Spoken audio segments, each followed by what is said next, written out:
since you are from Brazil, you've been here 13 years. What is your view on America? Dun, dun, dun. Yeah, how do you feel about the fact that you're here? I want to say that I made a choice to come to this country.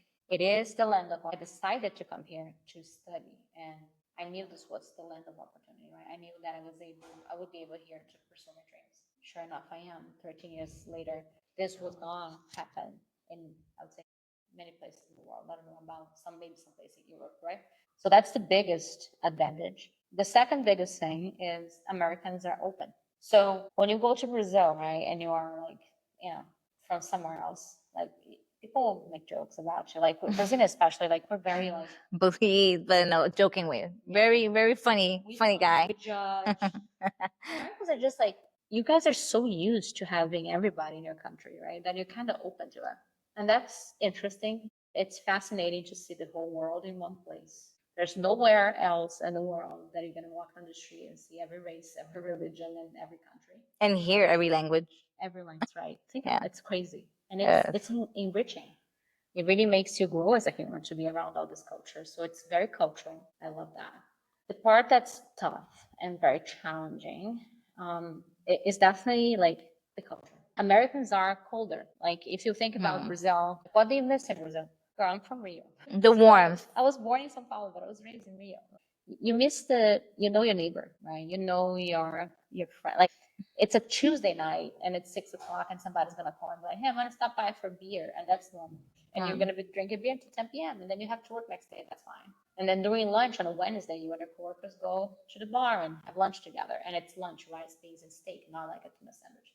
So there is a different culture. There's different happiness. There's different bondedness than in the US. Like in the US, everything is like everybody's busy. I remember the first time somebody turned to me and said, hold on, let me look at my calendar. Because I was trying to like meet up, right? Like have dinner. That is a thing. Oh my God. And I'm like, damn, she has a calendar. Dinner's with friends. Like that's tough. And now you're that person. Not really. I'll tell you why. You make time when it's important for you. That's true. So for anybody here that's listening to this that know me, tell me a time that you asked me to be somewhere that I wasn't. I was there. You know who you are, my people. But like you make time. I would go for 2 dinners if I had to one night because that's a night that work for everybody. So you gotta, people. The time is priorities. Yeah, excuses are excuses. That's true. You gotta find time, but it's funny because like it is a thing. Like you don't meet up on the weekday with your friends ever in this country. Like my husband has friends that live 40 minutes away, and that's like a drive. 40 minutes away. 40 minutes away. I'm like, dude, 40 minutes. Like I'll go grab dinner, come back. Like I literally eat out in restaurants that are an hour away from my house, and that's totally normal for me. So like this is different. There's a culture shock. Like, we're way more close, I would say, in Brazil. Yeah, like to people in general. I miss that. I miss the food. Latin America in general, it's everybody is warmer, more welcoming, warmer, more community driven. Here, everyone, one of the biggest complaints, for people and for couples thinking of having kids or things like that is we don't have anyone. Yeah, it'll be us alone. Yeah, it's like you don't have people, and it's like a fun fact, right? Like in Brazil, if there's someone like an electrician comes to your house. They enter and like, do you want some coffee? Want some tea?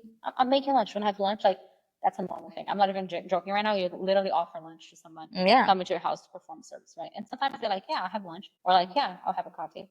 I've offered coffee to every single person, or even a water, and nobody accepts. No, they get sketched out. They think they're going to be on one of those investigative episodes.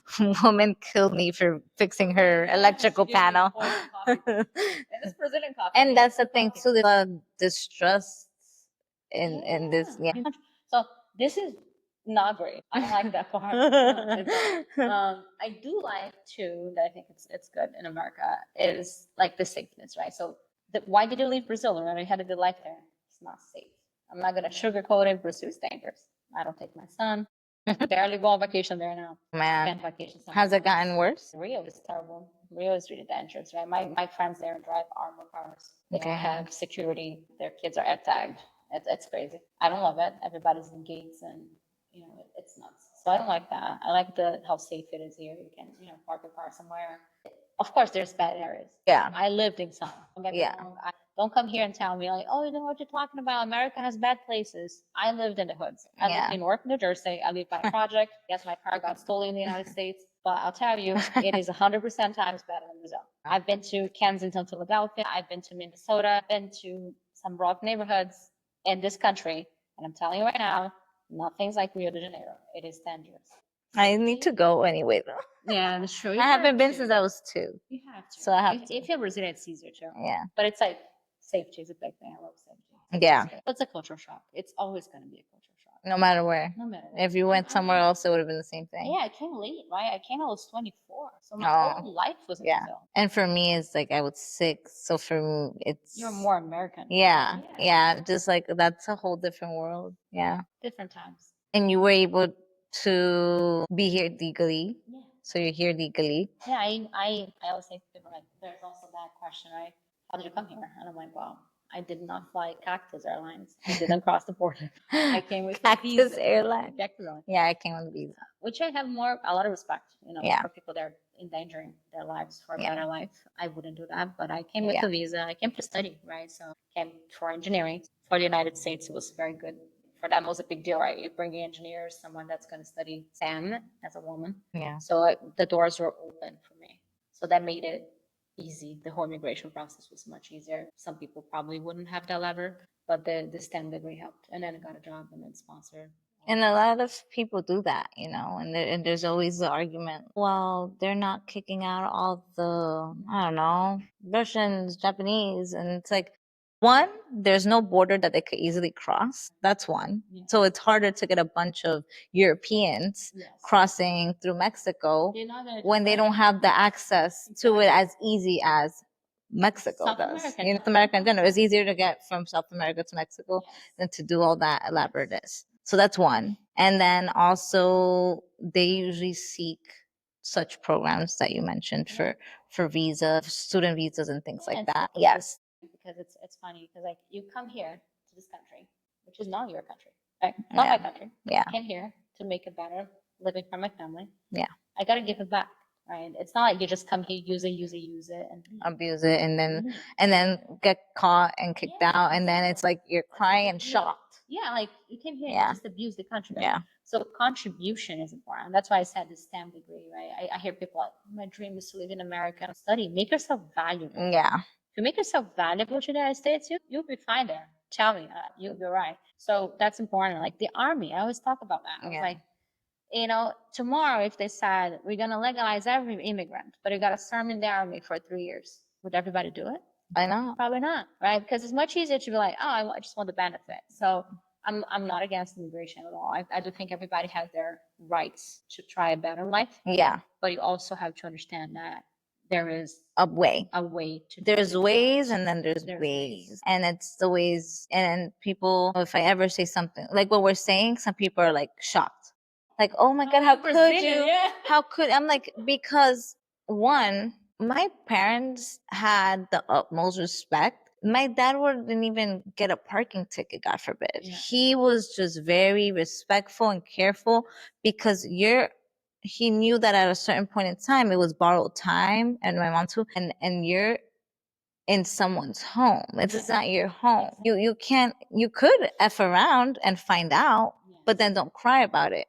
And then I had a friend say, oh, that could have been the position of your parents at one point. So I don't even know what I said wasn't even bad. And I was like, yeah. And if we would have been told, hey, you have to go, we will gracefully take the L and be on our way back. Because what a shame for me to bring up law. I have rights and the laws and this, when I didn't think of the laws, when I decided to come here and let's say in the wrong way and invade. And I think if you bring it down to simpler terms, like your home, it's like, would you just leave your door open? Don't lock your door at night. Invite all these people that we don't know their names. At least you, myself, luckily, when we came in, they knew who we were. They knew where we came from. Yeah. And it's like, but my aunt, making things up, is such a great person. I can't believe that she's going to be sent back. Oh, hey, why isn't she Why isn't she in the process of becoming a citizen, or why didn't she do it in the last 30 years? Because she committed a crime, so she's not allowed, and now she got deported, and they don't want to let her back in, and the lawyers are saying they can't help me, and it's like, I'm so sorry, but like, they shouldn't be able to help. I don't want your aunt back. As nice as she is, it's like, why would you do that? Why would you set yourself up for failure? And then people give excuses to, let's say, someone stole and they got caught and they got sent. Oh, they needed to feed their family. They were not going to feed their family with a scarf from Macy's. No, and let's talk about this, right? There's another thing. Let's talk about hunger and tough times, right? Yeah. I'm from a third world country, or two. You come here and I'm driving to the traffic light and I see this mother with a sign asking for money, right? In Brazil, every corner. And you look and you're like, yeah, they don't have ways to make money. If you are in the United States and you cannot make money, it's because you're lazy. There is So many ways. Oh, I don't want to work at McDonald's. Well, that's your problem. I don't want to clean houses. That's your problem. Oh, I don't want to work construction. That's your problem. There is jobs. There's a shortage of people in the restaurant industry. Yeah. You can find people. Yeah. You can find people to work. There's There's always people a asking for sign. money. There's always a sign need help. We hire, need we help. hire, We're we hiring. hire. In supermarkets, everywhere. Construction, house cleaning, those are jobs that always are going to be on demand. And then people are just asking for money in the traffic light. And you're telling me right now, oh, I had to feed my family and I stole? That's the wrong country excuse. That's an excuse for a third world country when you cannot get a job. No, I know someone was trying to fight to get someone back, and they did everything to try to get them back. And I'm like, why are they hitting a wall? Like, why are they not able to? You're an American citizen, you're their kid, you should be able to, since you were 21 or whatever, to. Oh, they decided to make and sell drugs at one point, and then they got caught, and then it's just like, oh, okay. And then you think that you're owed a free ticket back because it just doesn't, like, the Justin Bieber is not registering. It makes no sense. And it's like, I could understand. I met the person. They're not evil, whatever. But did they really need to do that? No. They chose to do it because the other job that they were doing was generating enough money. They were living in a decent area. They were living decently. They decided to do that for God knows what reason, to cut the corner. And then you cry when you get caught. And it's the same thing with the cheater. It's the same thing with you cry when you get caught. It's worth that. You can't be born with that, right? It's your foundation. Ethics is something that, it's what you do when nobody's looking. Yes. And you're given the opportunity, nobody's looking. What are you going to do? Yep. It's you and God. Yeah. And that's what determines who are the good and bad. Yeah. And that's what determines what's going to be your future. Yeah. Right? In everything that happens. And you could get away with it for a long time. And those are the ones that cry the loudest when it catches up to them. Yeah, you got caught. So it's like, it's sad, and it's good that we're having this conversation. It's very hard to have this conversation. Yeah. But again, you are a product of your choices. Every choice impacts your future. Going back to your country, if I had to be sent back to Brazil now, I would be a better person already. I lived 13 years in the United States, and I would bring way more value to my life in my country. So if somebody's leaving after they were here for a while, they learned a lot of things that they can bring back. Yeah. That's valuable. Maybe even the language. Yeah. If you cared to learn the language, because many people live here 20, 30 years. Yes. Don't learn the language. Again, another big problem, right? Yeah. But if you're going back home to whatever country you're going to, and you're already speaking English, well, guess what? Maybe you could teach English. So you already bring something else. You could always bring value. Always, right? Always. There's always a good even when, back to what you mentioned about, oh, I'm in the car and you see someone with a sign. There's always someone with a sign next to someone with a cooler selling you something. And I will even give you the money and not take the product and let you sell it to someone else, because you're putting, that's your way to give value. Yes. And I sometimes want that mango or those flowers that come at the perfect time. Like, I need to go somewhere and I would love to have these. And it's just like, if they could do that, why can't you? Exactly. And the thing is, what you would call, I guess, a beggar, a person that asks for money. This was years ago. They did a study on how much a beggar makes a day in Manhattan, like $250 a day. And they still couldn't find a way to bring value or to adjust their life to do something. No, but yeah, there's always a way to bring value. And I think I understand that every life is worthy and we should help each other and have each other's back. But I just can't get behind not wanting it to be a better system for everybody. Because what I'm hearing people fight for is the right for people to continue to cross unvetted. We don't know who they are, where they come from. It's not always a happy little family. It sometimes is adult males that are here to do God knows what, criminals. A lot of them are not, right? But what are they running away from? And how do you know? That's why there's processes in place.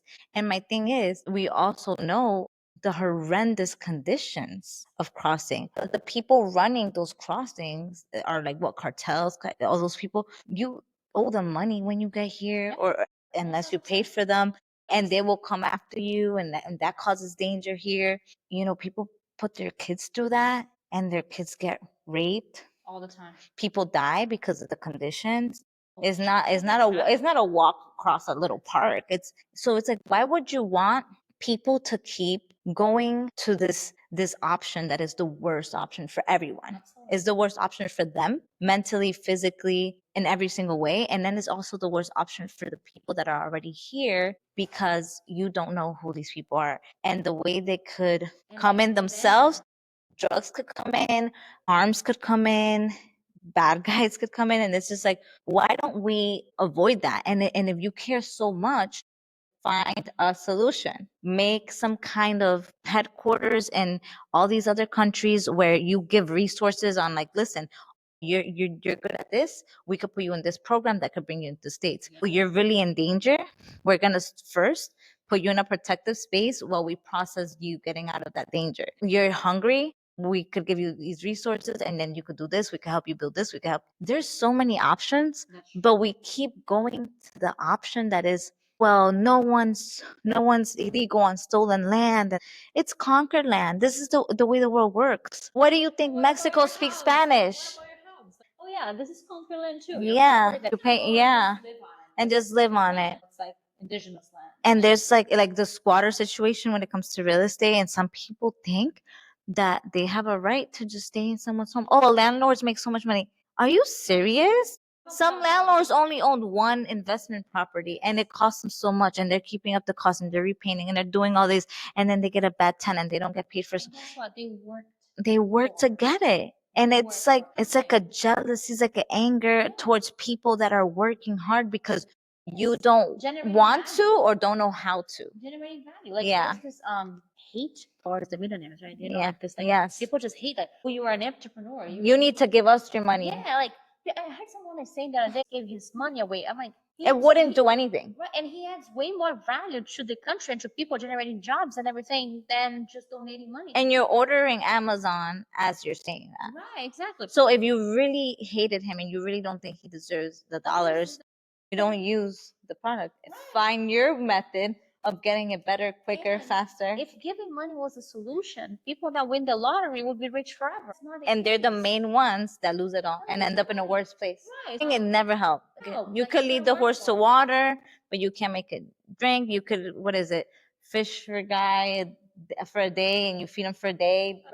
I don't know.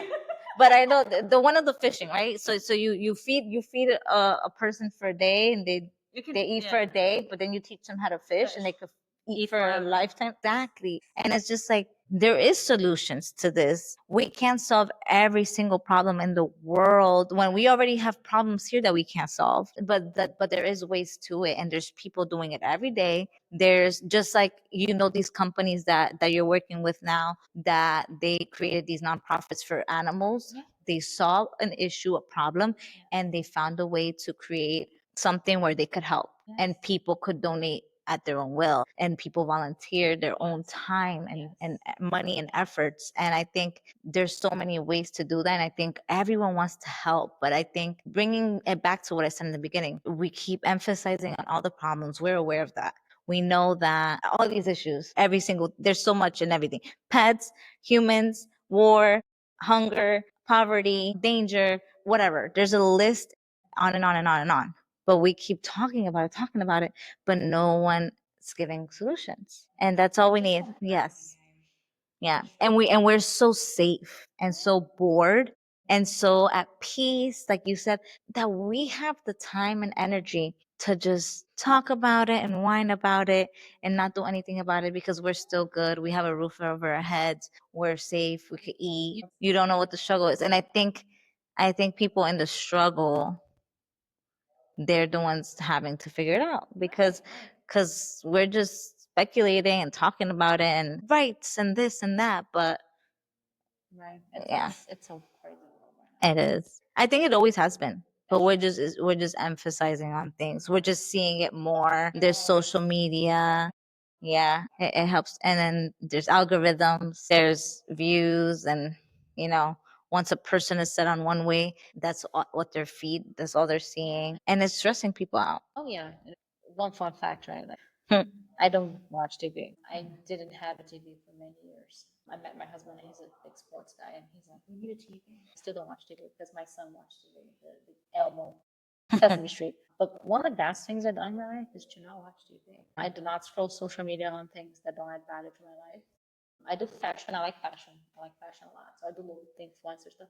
But I don't get into that game. Did you see what happened somewhere? I'm like, is it gonna change my life right now? Can I do anything about it right now? No. No, I'm gonna keep chasing, And they're like, you have my to dreams. talk about it. Whoever's not speaking up about this or that, they're not bringing awareness. There's enough awareness. I don't think we're lacking awareness. I think we all know what's going on. Lacking action. We're lacking solutions. We're lacking logic. I don't know. We're lacking a lot of things except awareness because we have awareness of everything right now. Every month is awareness of something. Like there's awareness of everything. We know cancer exists. We know like we've been waiting on a solution for cancer, and there is out there, but we don't know about the good parts. We don't know about the solutions. We only know about the problems. Sure. Treating the actual symptom and not the root cause. That's what we do, right? So we That's what we do. hunger politics. We always using like a remedy because like think about drug, right? Medicine, I was gonna say. It's treating you the symptom, not the actual Problem. and that's how we live life. And that's how the problem grows. 1000%. And then going back, like that's full circle conversation because entrepreneurship for the people that actually make it and the business world, the people that find a solution and not the drug. You don't, oh, okay, I bought a franchise. I'm the owner of a McDonald's franchise. Are you the owner of the franchise or are you the owner of the Linden McDonald's? Yeah. That's a different That's a story. different. And that's the solution, right? You either are the person behind it and finding a solution or you're just consuming the drug. Yeah. Which is like, okay, what causes cancer? Okay, then we should treat that and not just make people live longer with cancer. And they say, no, but just take this and you'll be good. Yeah, exactly. Yeah. Like, how do next generations prevent that? So it's for everything. It's like that poverty, right? Like you give people food, but you're not fixing poverty. You're not fixing hunger. You're not fixing hunger. They're going to need food again the next day. And do you have the donation for the next day and the next day and the next day and the next? No, You don't. you don't. And that's the issue, right? Like, what's the best solution? Well, they should plant because then they will have food, right?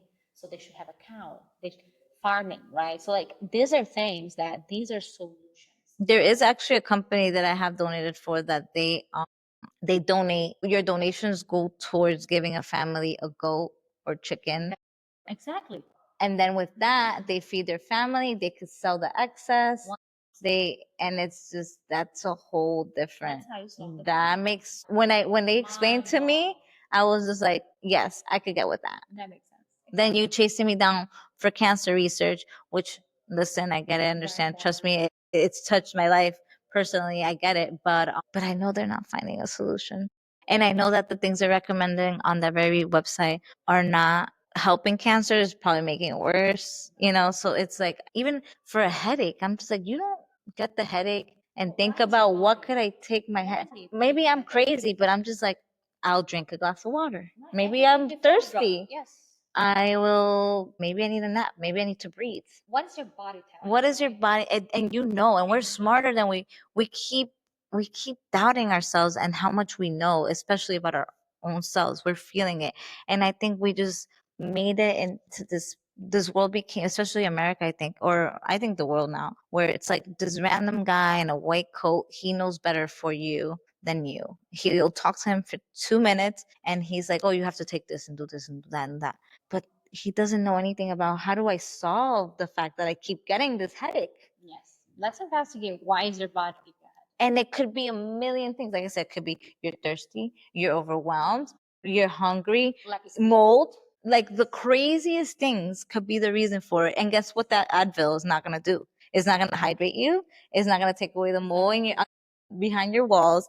It's not going to feed you. It's not going to take a nap for you. And people just want that easy solution. The easy solution is never the solution. It's just the band-aid. Yeah, it's I saw a doctor interview once, and he was like, "Well, someone comes to my clinic, and the first thing I ask is, all right, blood pressure, heart rate, right? All the basic stuff. You go to the doctor, they take all that stuff.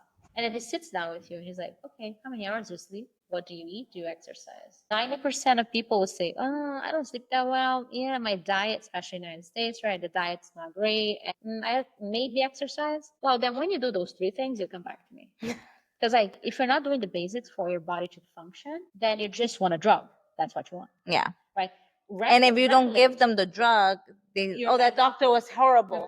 He didn't give me the drug. He told me that I need to do. People just, it's a prescription based society. Yeah, right? yeah. So you need to understand that there is basic functions for you to function, and if your engine is not very well oiled, Yeah. It's gonna break. So yeah. If your car is acting up, you take it to diagnostics. You put it through the computer. The mechanic opens everything. They check if there's any leaks.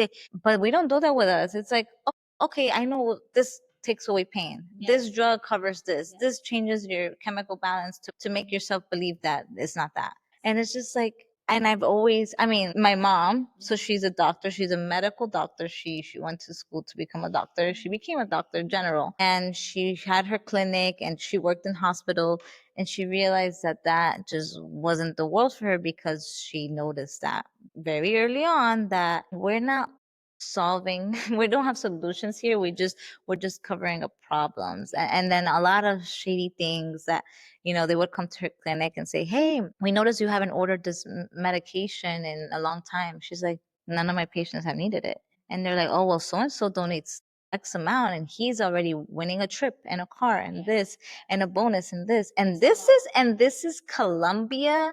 My mom's 76, so this was like, think about it, Colombia, third world country, years, decades ago, as opposed to America, which has always been more advanced in that sense. And she was noticing all this and not turning a blind eye to it. So she turned more towards the holistic side and the beauty side and kind of went that way. But yeah, it's crazy. And sometimes, especially if you became a doctor, that's a title, the amount of years, time, effort, money that it took, you kind of might want to turn that blind eye because you did not get here just to. Yeah, 1000%. And I'll bring another point. I'm if you're a good doctor if I give you no equipment and you are in the middle of Africa and you have to figure stuff out. It's like you're telling me the engineering and where the engineering had, right? Biomedical engineering. When you make a machine that tells you everything, you read a report and you prescribe the drug. Okay, Loretta, I'm a neurosurgeon. Okay, that's a different story, my friend. 100%. Don't want to be in your shoes. You're operating someone. Yeah, you are doing your shit. But you're sitting on a desk just reading a paper and give me a prescription. This doesn't make you the same doctor that is in the middle of Africa with no equipment, no paper being like printed out of a machine, and has to figure out a bunch of stuff, right? There's different levels to the profession, I'm telling you, because I do know doctors that are in the Amazon forest with indigenous tribes, right? Who don't speak the language, who get sick. And they don't want to take vaccines because it's against their religion. So like the real world, right? So I envy the doctors that are out there figuring out without all of this, because it's very convenient to sit and say, I studied 15 years to just prescribe you something that a machine told me that you have, right? And again, without even asking me, I can't tell you how many times I've been to a doctor, for me, my son, and my husband, that did not ask, what do we eat and if we exercise? They don't. I have never been to a gynecologist in this country that asked me, like, how's your sex life? Like, I'm sorry to tell you, like there is things that are extremely important to know about a patient, like, Yeah. and their nutrition is one of them. Yeah. Like just ignoring that and just like, okay, yeah, you have anxiety. Well, why do you have anxiety? We're just not gonna medicate the shit out of someone. What's going on in their life? Maybe they should exercise because that's gonna give it endorphin, right? Or maybe you should eat better because some toxic foods make you more anxious. Fried food makes you, more, Or you might be unhealthy. intolerant to something, or it might be, you're eating too much of it, or Exactly. And then whatever. it's fighting all these issues internally, but it's much easier to just give you a medication, Yeah. right? So like there's a problem out there, like with this, like we call opioid issue. Yeah. It is a drug issue, regardless of being opioids or not. It's like it has to be And treated. doctors are just professional drug dealers. That's real facts. We're gonna be canceled at this point. We went political now. And I mean, and I always say, people, there's a place. I think America have an amazing emergency room. Yes. Trauma, that's where we need it. When you break an arm, I'm not going to, my great grandma who, that's when you need it. Like my son, I'm very medically away from the medical world. Personally, I was, like I said, my mom's a doctor and then she's turned holistic. Like I've always been very luckily had a very chill medical life. I never needed much intervention. I just never really got too sick, never broke a bone. I'm not crazy. I was a good child.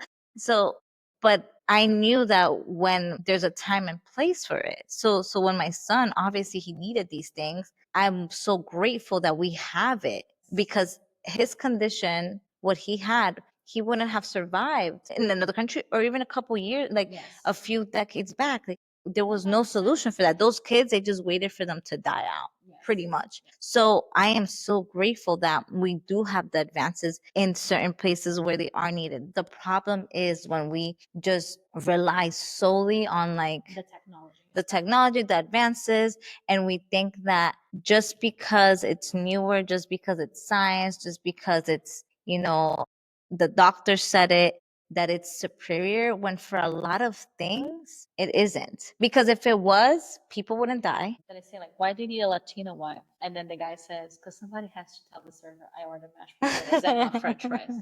Yeah. And that's America, right, guys? Like it's true. Like United States, people don't complain. You don't go to a doctor and you're like, "Are you sure about that?" Like, how many of you watching this podcast right now went to a doctor appointment? The doctor told you something, and you're like, "I don't know about that. Are you sure about that?" Like, have you ever said that to a doctor? Like, you know what I'm saying? Like, Just it's me. a few of us, right? Yeah, It's yeah. a few of us that would question Because authority, yeah. right? Police, would you question the police? Like guys, questioning authority, right? What you think Yeah. like a doctor's authority because he's better than you, he's studying more than you, and he's gonna tell you if you're gonna die. But like you don't question, right? You just take it and go home. Yeah. How many people go home with all these questions? Yeah. Or how many times do you ask a question and they said they'll get back to you, that they're gonna go look it up? I could do that too. And then they said we have a special system that's like our special Google. And I'm just like, so my son's right there. I need an answer now, and you're gonna go to your special freaking Google. I'm like, all right, I guess I'm gonna go to my special Google and try to figure it out too, because and people really don't. And how many times did people say like, I really felt like I shouldn't have done that or taken that or did this for my kid, but the doctor told me so. They have to be right, so I did it. And I'm like, the doctor's a person. You don't know if he cheated on his tests. You don't know how many times he was high, like going to class. Like he's a person. He's not, and they're not perfect. And I think obviously you're very knowledgeable in what you're very knowledgeable in, but you're not knowledgeable in nutrition, because doctors don't do extensive nutrition. You know what I mean? And then the learning, my mom said that too. Like back in her training, it was very like in the wild, figure it out. Like, what do you do without that? And like, tell me what's wrong with that patient. She's told me about this, and then she'd be like, oh well, I need my thing, my band. They're like, no, what could you look at to give you clues and answers without the equipment? And then that's how it was. But things change. Now it's like you have your equipment, everything is it's just changed so much. And I mean, medicine is, for the most part, if you think about it, 150 years old. If you really think about modern medicine and where we're at, and how did we survive until then? How? You're telling me we should have all been dead and extinct because, in the 1900s there was no COVID shot. Like, you know what I mean? It's like you can't tell me that that's the case, because how did we make it so far? And just now, in this very little glimpse of time, we've made all these medical advances. It's like, and then we're saying we're much smarter than, a grandma who used to heal her 16 kids left and right from all these little things with the simplest things. But we have to make everything so complicated, and that if it's not a person with a degree, they don't know any better. And it's like, I don't think that's true. Oh, people didn't live that long back then.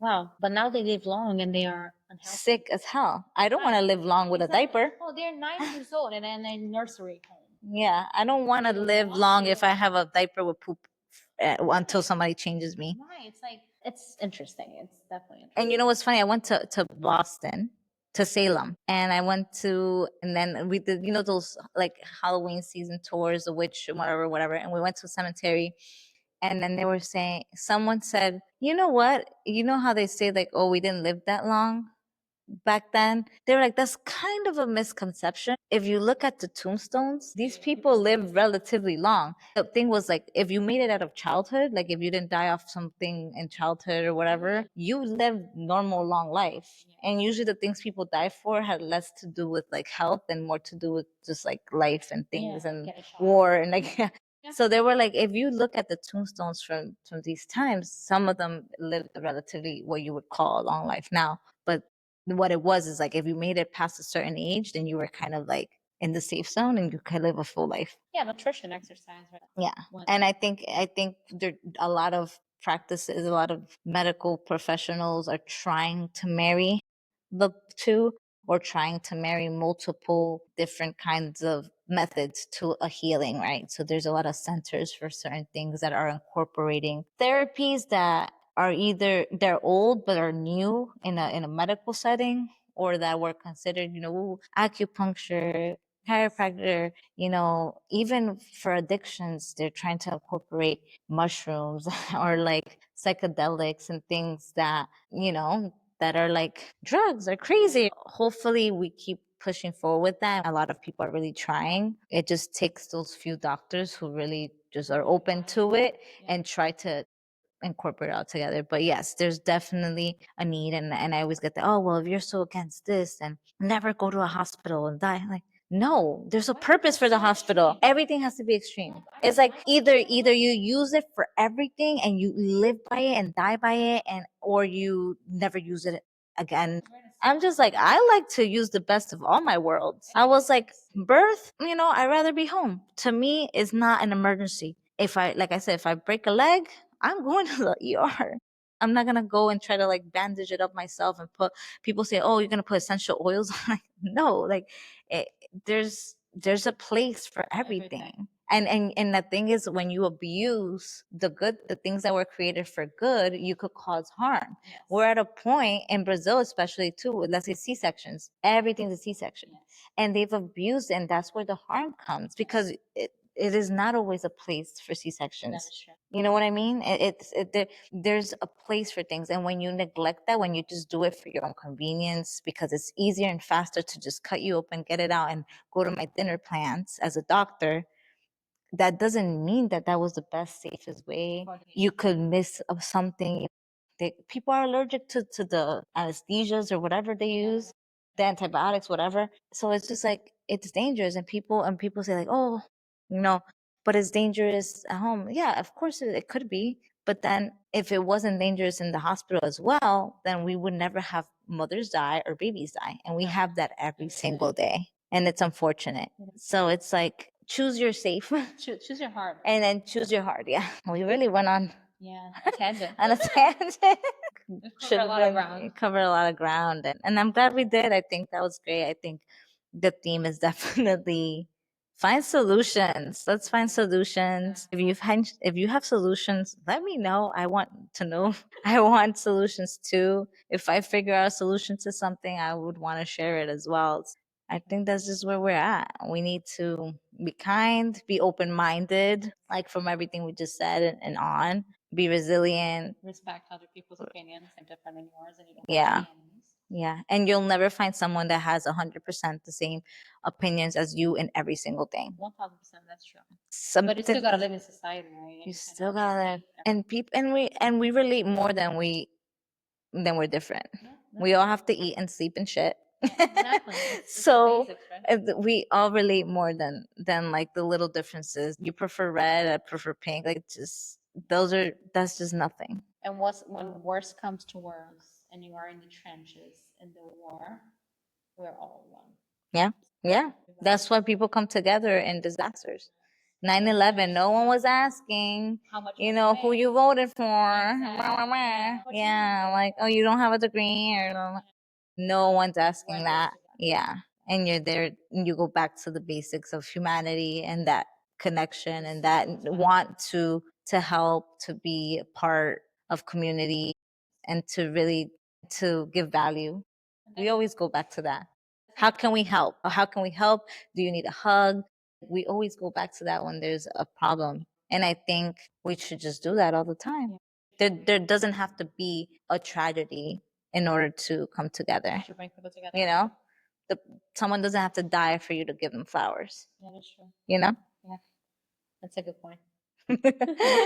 Well, thank you so much again, Loretta. It was so great. If your pet ever needs a cone, Caddy Pet Solution. Yeah, any questions, reach out to Loretta. She's more than happy to help you. Maybe not really hard engineering ones, but but she'll probably take them and figure them out. Read. It's free. Oh, it's like $20.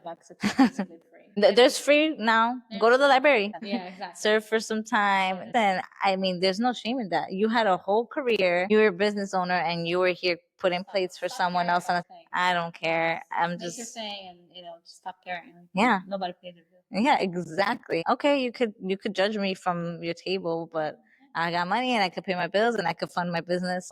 Okay. So follow your dreams, do what you gotta do to make them happen. That's where we're at. Love it, Chuck. Bye. So funny that we didn't turn on the lights. That's true.